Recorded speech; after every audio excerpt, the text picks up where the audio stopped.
آج کی اس نشست میں ہم بات کریں گے احد کے بعد 3 صحابہ کرام کے قتل کے بارے میں۔ بسم اللہ الرحمن الرحیم، اللہم صلی علی محمد وعلی آل محمد وعطرتہ بعدد کل معلوم لک۔ السلام علیکم ناظرین، سیرت النبی صلی اللہ علیہ وآلہ وسلم کی نشست نمبر 62 میں خوش آمدید۔ پچھلی تمام تر نشستوں میں آپ نے احد کے واقعات سنے۔ مسلمانوں کی شہرت اور ساکھ پر احد کی ناکامی کا بہت برا اثر پڑا۔ ان کی ہوا کھڑ گئی اور مخالفین کے دلوں سے ان کی ہیبت جاتی رہی۔ اس کے نتیجے میں اہل ایمان کی داخلی اور خارجی مشکلات میں اضافہ ہو گیا۔ مدینے پر ہر جانب سے خطرات منڈلانے لگے۔ یہود، منافقین اور بدوؤں نے کھل کر عداوت کا مظاہرہ کیا، اور ہر گروہ نے مسلمانوں کو زک پہنچانے کی کوشش کی، بلکہ یہ توقع باندھ لی کہ مسلمانوں کا کام تمام کیا جا سکتا ہے اور انہیں بیخ و دبن سے اکھاڑ سکتا ہے۔ چنانچہ اس غزوے کو ابھی 2 مہینے بھی نہیں گزرے تھے کہ بنو اسد نے مدینے پر چھاپے مارنے شروع کر دیے۔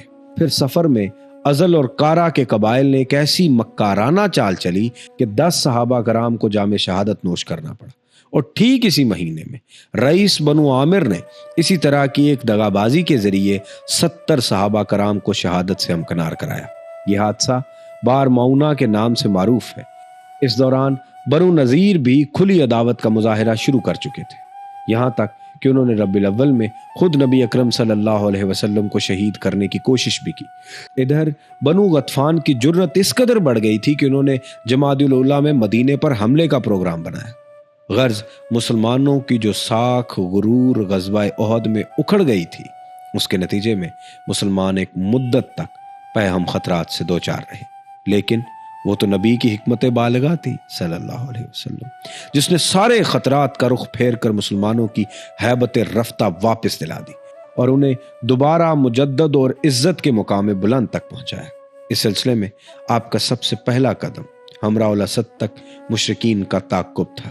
اس کارروائی سے آپ کے لشکر کی آبرو بڑی حد تک بڑھ گئی، کیونکہ یہ ایسا پروقار اور شجاعت پر مبنی جنگی اقدام تھا کہ مخالفین خصوصاً منافقین اور یہود کا منہ حیرت سے کھلے کا کھلا رہ گیا۔ پھر آپ نے مسلسل ایسی جنگی کارروائیاں کی کہ ان سے مسلمانوں کی صرف ہیبت ہی بحال نہیں ہوئی، بلکہ اس میں مزید اضافہ بھی ہو گیا۔ اگلی نشستوں میں آپ انہی کا تذکرہ سنیں گے۔ جنگ احد کے بعد مسلمانوں کے خلاف سب سے پہلے بنو اسد بن خزیمہ کا قبیلہ اٹھا۔ اس کے متعلق مدینے میں یہ اطلاع پہنچی کہ خولید کے 2 بیٹے طلحہ اور سلمہ اپنی قوم اور اپنے اطاعت شعاروں کو لے کر بنو اسد کو رسول اللہ صلی اللہ علیہ وسلم پر حملے کی دعوت دیتے پھر رہے ہیں۔ رسول اللہ نے جھٹ 150 انصار مہاجرین کا ایک دستہ تیار فرمایا اور ابو سلمہ کو اس کا علم دے کر سپہ سالار بنا کر روانہ فرمایا۔ حضرت ابو سلمہ نے بنو اسد کی حرکت میں آنے سے پہلے ہی ان پر اس قدر اچانک حملہ کیا کہ وہ بھاگ کر ادھر ادھر بکھر گئے۔ مسلمانوں نے ان کے اونٹ اور بکریوں پر قبضہ کر لیا اور سالم و غانم مدینہ واپس آ گئے۔ انہیں 2 بدو جنگ بھی نہیں لڑنی پڑی۔ یہ سریہ محرم کا چاند نمودار ہونے پر روانہ کیا گیا تھا۔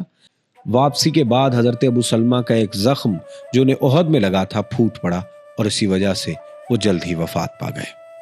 اسی ماہ محرم کی 5 تاریخ کو یہ خبر ملی کہ خالد بن سفیان حذلی مسلمانوں پر حملہ کرنے کے لیے فوج جمع کر رہا ہے۔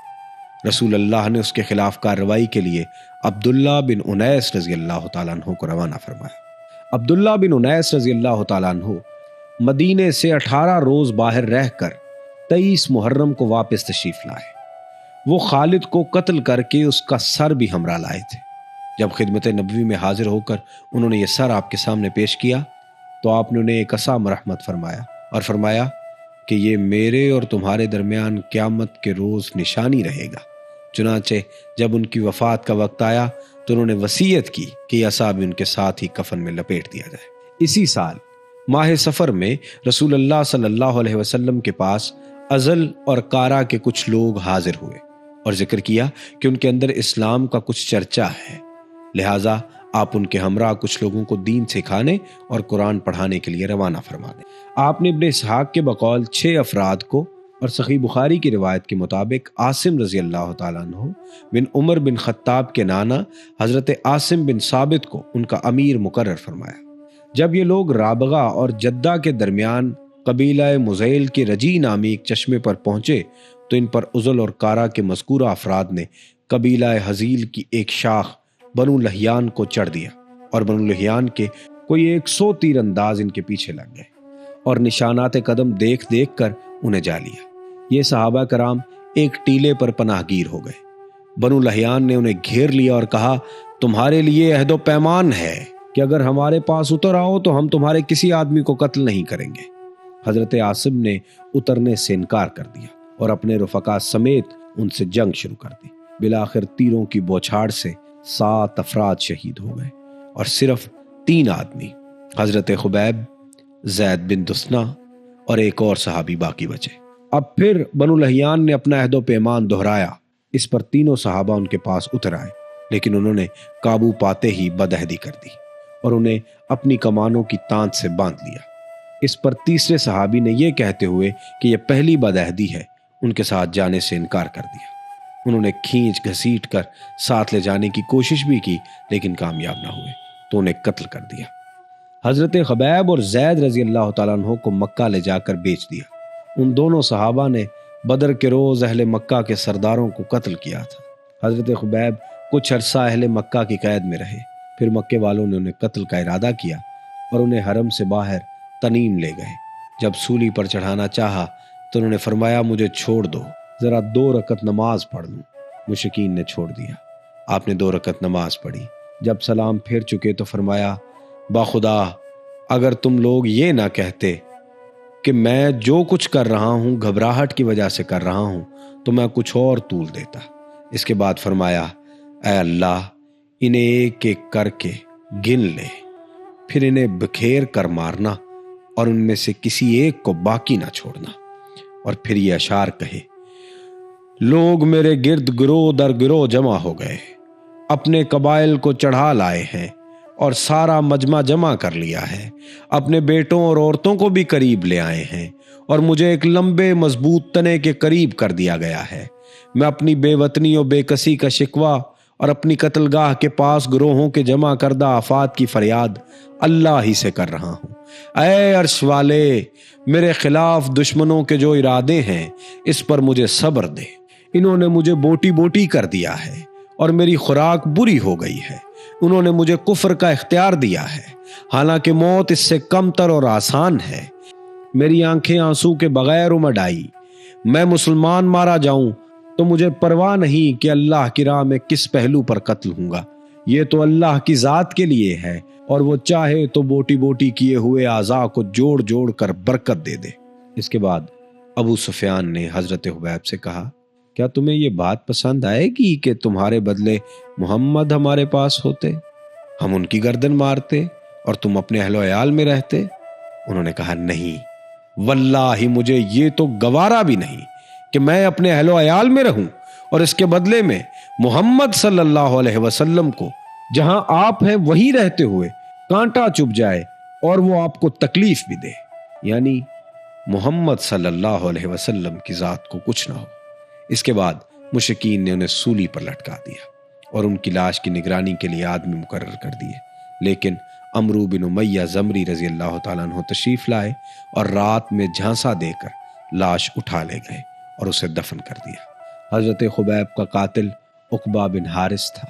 حضرت خبیب اس کے باپ حارث کو جنگ بدر میں قتل کر چکے تھے۔ صحیح بخاری میں مروی ہے کہ حضرت خبیب پہلے بزرگ ہیں جنہوں نے قتل کے موقع پر 2 رکعت نماز پڑھنے کا طریقہ شروع کیا۔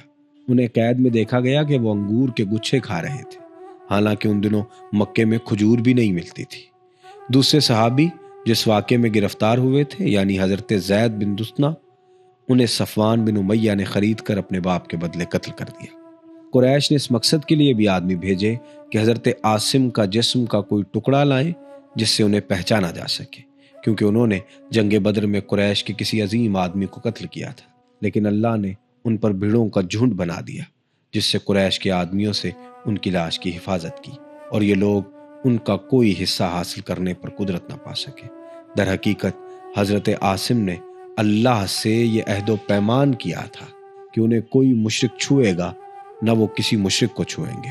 بعد میں حضرت عمر رضی اللہ تعالیٰ عنہ کو اس واقعے کی خبر ہوئی تو فرمایا کرتے تھے کہ اللہ مومن بندے کی حفاظت اس کی وفات کے بعد بھی کرتا ہے جیسے اس کی زندگی میں کرتا ہے۔ ناظرین، آج کی اس نشست سے فی الحال اتنا ہی۔ اپنے میزبان سید ابرار ابوالحسن کو اجازت دیجیے۔ اللہ حافظ و ناصر۔